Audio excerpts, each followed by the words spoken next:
One of the most important missions of all human beings is to search for the meaning of life. But we think we won't reach this meaning unless we stop at some stations and think again about the concepts that are apparently forgotten in our world. In this episode of the Elixir of Awareness channel, we want to talk about some forgotten human virtues. About goodness, love, responsibility, covenant, and feeling of guilt. We want to go on a short trip together and stop at several stations.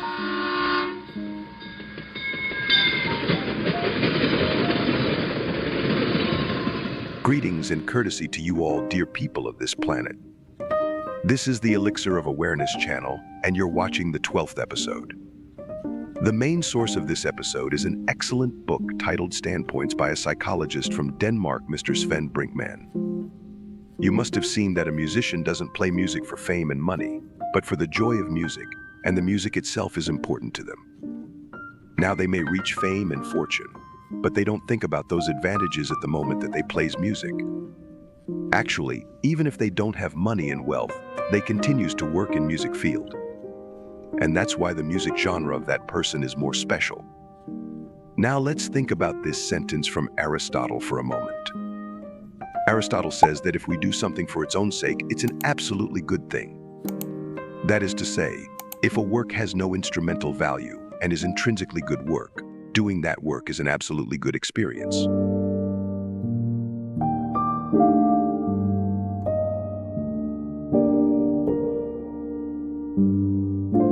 We do few good things. It means that today everything has gained instrumental value. That is to say, if we even have talent in something or are interested in it, because everything is stained with money and fame, we do that work also because of its results and benefits. We live in a world as if we've sold all of our existence, and others are buying all the pieces of our existence. And it seems that today, it's less often that we don't do something because of its benefits and results. Has it happened in your life that you've done work or things just for the sake of that, not for benefits and results?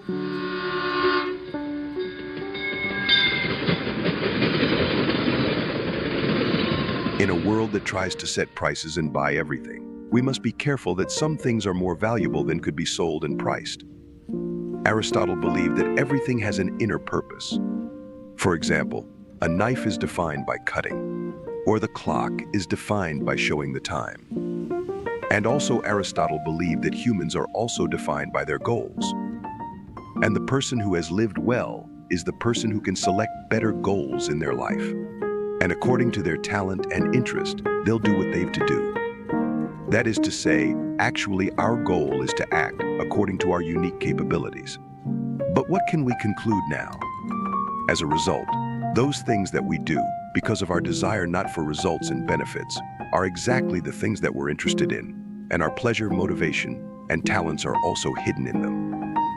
Sometimes we do things that have no practical use in the modern and capitalist world. We must know that those activities are very valuable. And they're very good things in your life. So please be very careful about those things and don't forget them.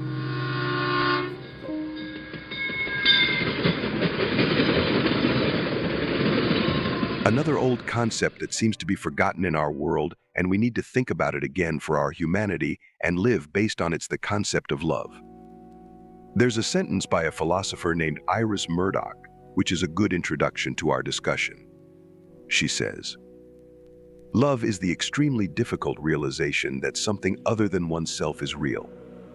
It means love is discovering and understanding the other. We must be able to step out of our mental world and discover and be fascinated by another mental world. Actually, we should see a world other than our own and love it. Here the important issue is attention. You've to first pay attention to fall in love. We can experience love when the arrow of attention is removed from ourselves and pointed toward the world. Now, on our way, we may face a series of contradictions. Because there are as many perceptions of the truth as there are people, and there are as many emotional and behavioral models as there are people. And when we fall in love, we face a new world. We just want to say that every human being is a unique world, and like a language is unique and different. To understand and discover the world of people, we must first try to understand that person's language without any preconceptions.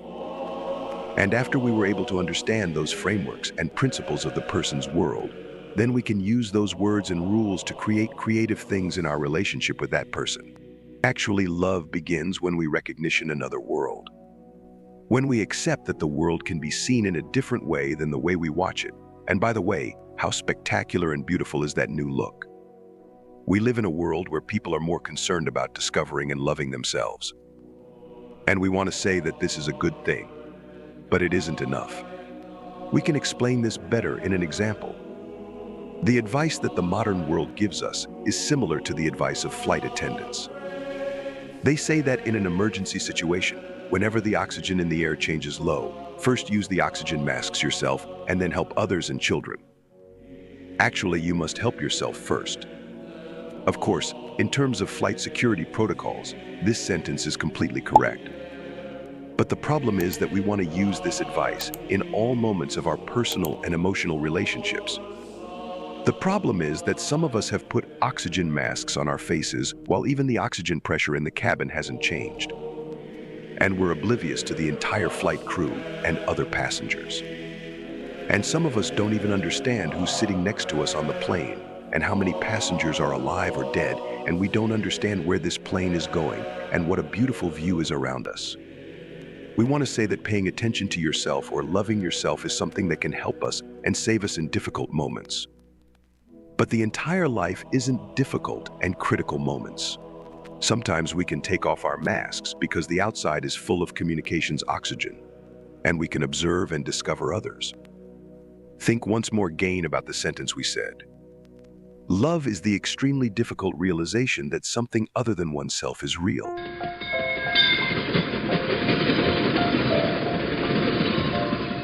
Another important thing that we misunderstand in the modern world is that we see love as just an emotion. For example, when you ask people what love is, they say a special feeling of longing.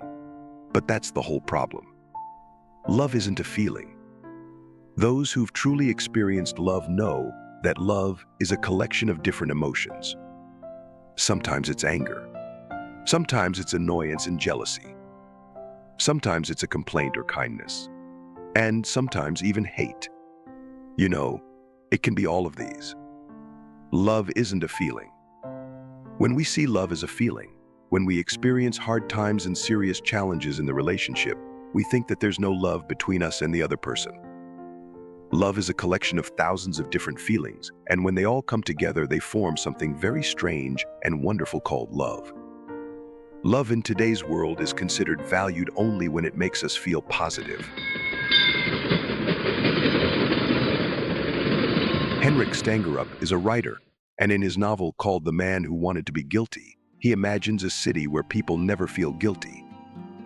It means a society whose people don't have any personal responsibility. Another thing that keeps us human is our ability to make promises and also our guilt when we break our promises. According to Nietzsche's philosophy, humans are animals whose actions and behaviors are influenced and controlled by nature. As a lion is a hunter and a deer is a hunt. But one of the virtues that can separate humans from animals is the ability to make promises. And this is what makes human societies form. In fact, no community or human society can remain stable without the power to make a covenant. And apart from the laws, the thing that guarantees this commitment is a personal feeling and a moral compass in the existence of all human beings called feeling guilt. Actually, the feeling of guilt that we experience after breaking a promise is an inner guarantee for us to stay faithful to our promise. From the distant past until now, people made many intellectual efforts to extinguish this feeling of guilt. But we should know that with this feeling of guilt being extinguished, perhaps an important part of our humanity will be extinguished. In fact, we've the ability to have positive or negative effects on phenomena. And it causes us to think about how to control or limit this ability. It's good to stop for a few moments in this world which only follows a good feel at any cost. And think about this question of what promise we won't break. Do we still feel guilty? And in my opinion, the answer to this question can show us the answer to a more important question. And that question is, are we still human? We've a lot of power over each other, and we've a lot of freedom in our relationships. This is where we come to another important value, which is responsibility. We've a lot of power over our fellows, and we must know that this power comes with responsibility. Many great cultures and religions have a lot in common with each other. And the common aspect that different religions and theologies share is our responsibility towards others, nature, and the world, and also about ourselves. This commonality aspect is very universal because it's seen in all cultures. Friends, we're very dependent on each other. The image that is shown to us in self-help literature of a strong and independent person isn't a real image. It means that we aren't like that, and our nature isn't like this. Our attention is more on the outside and on those with whom we're in contact. They're the ones who have a great impact on our destiny, and we're the ones who make their destiny. We're responsible to each other because our responsibility to each other makes us human.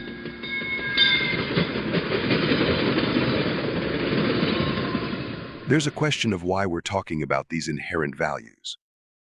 One of the reasons is that these values can bring us to a solid point of support in this turbulent world. In fact, they can keep us human. In the previous episodes, we mentioned we can't live well in a bad society.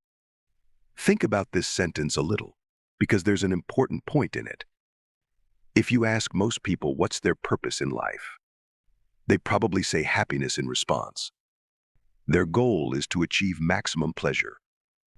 But don't you think maybe being good is more important than being happy? If all people live with the goal of achieving maximum happiness and pleasure, then after a short period, the whole society will become a bad society under the influence of their selfishness and desires. And as we said before on this channel, we can't live well in a bad society. The point is that if we try to be a good person, even if this being good conflicts with our fleeting happiness, we can imagine a more humane society. It can be said that for us humans, a meaningful life is more important than a merely happy and meaningless life. We said all these things to conclude that being good is more important than being happy. And this sentence is painfully something that we're gradually forgetting about this modern world. We're frighteningly moving away from our humanity, let alone becoming better people. And to get this humanity back, we need to sometimes stop at these stations and walk a little and think more to revive the important things that we lost. The fact that the common desire of most people in the modern world is to be happy and happier has made the world worse and worse. It has caused us to harm nature, animals, the world, and even ourselves. It has made us confiscate everything at the cost of being happy and having fun, and the most important thing that we take from ourselves is our humanity. So let's think about the idea that being good is more meaningful and better than just enjoying and being happy. In a world where everything is designed based on benefit, if we create a protected area within ourselves, it's very important and valuable work. We talk about the importance of doing seemingly insignificant things in a world dominated by profit. We mentioned that if the color of love isn't visible in our days and has faded, maybe it's because we're too busy with ourselves. And maybe it's because we just pay attention to ourselves, not others. Because even when the situation of love experience arises, we try to ruin the other party's mental world with selfishness and perfectionism and create it look like what we like. Love is the recognition of another human being with his unique mental world. We pay more attention to ourselves than to others.